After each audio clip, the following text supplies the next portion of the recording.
when I was quoted in the New York Times, and they said, "Why did you decide to stay?" And I said, "Well, because of the fact that I'd always wanted to dot the I." One of the great privileges of my life was that moment. It still is a thrill. So I know what you mean when you talk about it. I still to this day I cry every time they come out of that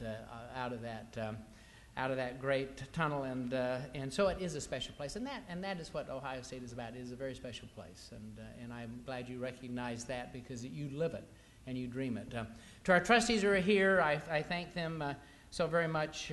Jack and Alex, great, valiant supporters of our institution. And to the congressional leadership who are here, we appreciate what you do.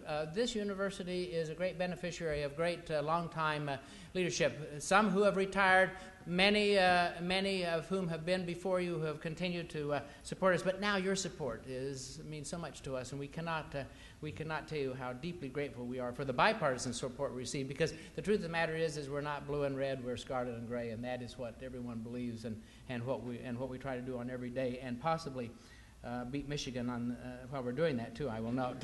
But I also want to recognize my colleagues who are here. This university is blessed with a magnificent group of leaders, and I'm not going to call them all out, but I'm just going to ask all of them to stand. We have an incredible group of senior leaders at this institution, our vice presidents and our deans. Would they please stand? And I want you all to recognize them. Please, please, please, please stand. Would you please?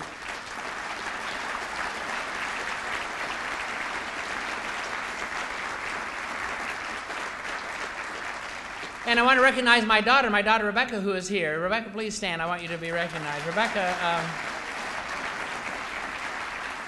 every father is proud of his daughter, but I'm especially proud of her. As you know, she has been through tremendous challenges, but she is my inspiration and someone that I greatly admire. So I just wanted to know that. And to all of you, I appreciate what you do every day on behalf of this institution.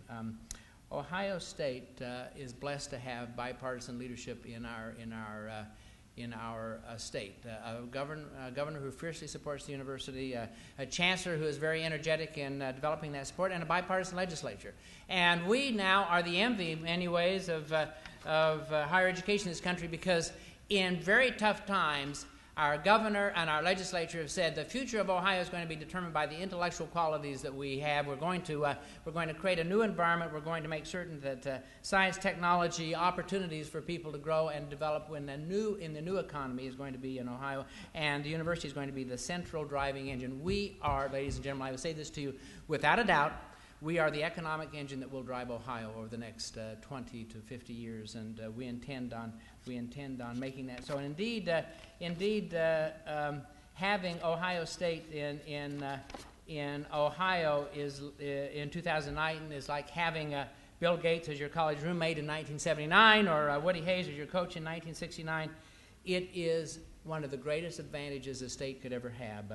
We all know that the 21st century will present enormous opportunities, a race for the new economies, green-collar jobs, sustainable agriculture, nimble and intellectual and able and curious workers. Ohio State is not only that, but it makes Ohio a competitor on the world stage. The university currently, for example, ranks second in terms of industry research. We're the 9th most powerful research institution in the country. We do two of everything. We're kind of Noah's Ark.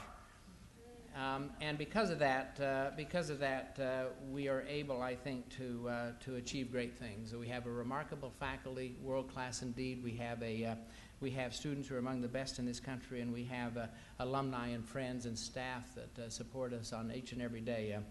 Let me just leave you with this message. The future of this university and the future of this state are inextricably intertwined. We can no longer think about ourselves as a place in which you send your kids off to college for 4 years, join a fraternity sorority, have a good time, sing Kumbaya, and then come home. What we now are is we are at the center of what is going to be the 21st century of this country, because I believe that this country is now moving toward a knowledge-based economy. We cannot compete in many ways with other parts of the world because the world has gotten very small. And unless we want to be a third world, unless we want to become cheap labor and cheaper goods, then we can't compete. But what we can compete is we can compete on the intellectual basis of who we are. I tell the story about the fact that when I was a chancellor of Vanderbilt, I visited Beijing, China, to speak to the gathering forces of university presidents and chancellors in that country. And I had the opportunity to visit with the Minister of Education of China. I thought it was going to be a 15-minute cameo appearance. 3.5 hours later, I met this fellow, and 3.5 hours later, I was exhausted. He asked me, why did you do this at West Virginia? Why did you do this at Ohio State? Why did you ruin Brown? He went on to a variety of other things, but he kept asking this very same question. He asked this very pointed question. He said, "How do you, as Americans, teach creativity? How do you teach innovation?" I wasn't going to tell him.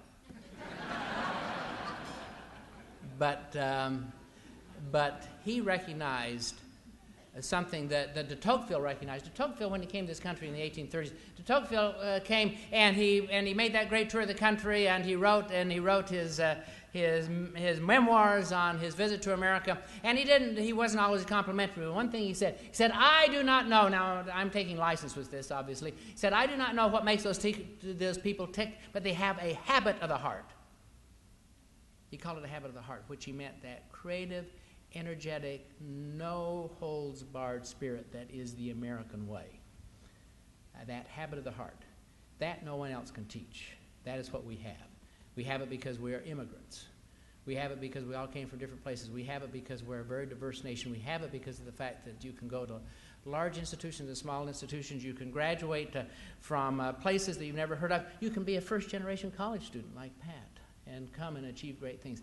That is our secret weapon. And so universities are now what the smokestack industry was to the last century. We are the future of this nation. And Ohio State is the largest, most powerful, most important institution in this country by size, by scope, by reality.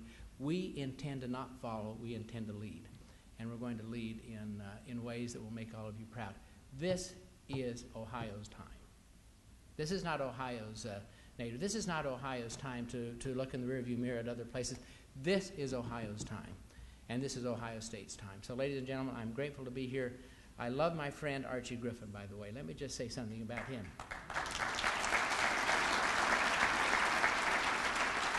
Great leadership. He could be doing a variety of other things, but he wants to lead our alumni, he wants to lead us to great things, and he's got 2 Heisman trophies, and I want 1.